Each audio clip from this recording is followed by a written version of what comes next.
কথা সিরিয়ালের আগামী পর্বে দেখা যায় যখনই আসল মুকুটটা জজ সাহেবের হাতে তুলে দেওয়া হয় তখনই কথা বলে মুকুটটার সামনে একটু আগুন রাখতে পারলেই প্রমাণ হয়ে যাবে ওটা আসল কি নকল। তারপরেই টেস্ট করা হলে সকলেই জানতে পারে যে মুকুটটা আসল।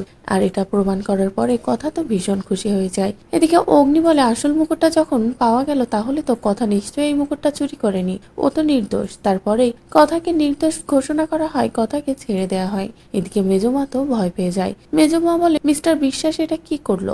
আসল মুকুটটা সে নিজের হাতের মুঠো থেকে কিভাবে পার করলো? কে এসে থানার বাইরে কিনা এই মুকুটটা রেখে গেল? সবকিছু মিলিয়ে যেন মেজমার মাথার উপর দিয়ে যায়। মেজমা কোনো কিছুই যেন বুঝতে পারে না। এদিকে কথাকে যখনই নির্দোষ প্রমাণ করতে পারে অগ্নি, তখনই অগ্নি তো ভীষণ খুশি।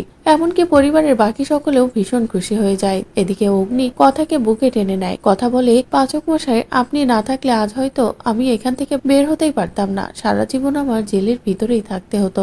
আর এই সবকিছু ভেবে তো আমার কেমন যেন অন্যরকম মনে হচ্ছিল, আমি যেন নিজেকে কোনোভাবেই সামলাতে পারছিলাম না। বলে এই কথা কান্নায় ভেঙে পড়লে অগ্নি কথাকে বুকে টেনে নেয় আর বলে তুই কেন এত চিন্তা করছিস, আমি আছি তো, আমি থাকতে তোর কিচ্ছু হবে না। এরপরে অগ্নির বাবাও সেখানে আসে।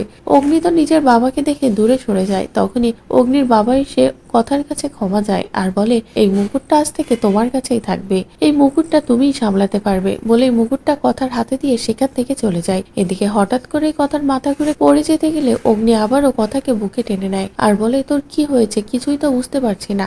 বলেই অগ্নি কথাকে সামলাতে থাকে। এদিকে কথা অবাক হয়ে অগ্নির দিকে তাকিয়েই থাকে। তো বন্ধুরা সবকিছু ভুলে ভালোবাসার সুন্দর মুহূর্ত শুরু হলো কথা ও অগ্নির মাঝে। এবার কি তাহলে বদলাতে চলেছে কথার জীবন? আপনাদের ঠিক কি মনে হচ্ছে তা অবশ্যই কমেন্ট করে জানিয়ে দিন। পরবর্তী আপডেট পেতে চ্যানেলটি সাবস্ক্রাইব করুন।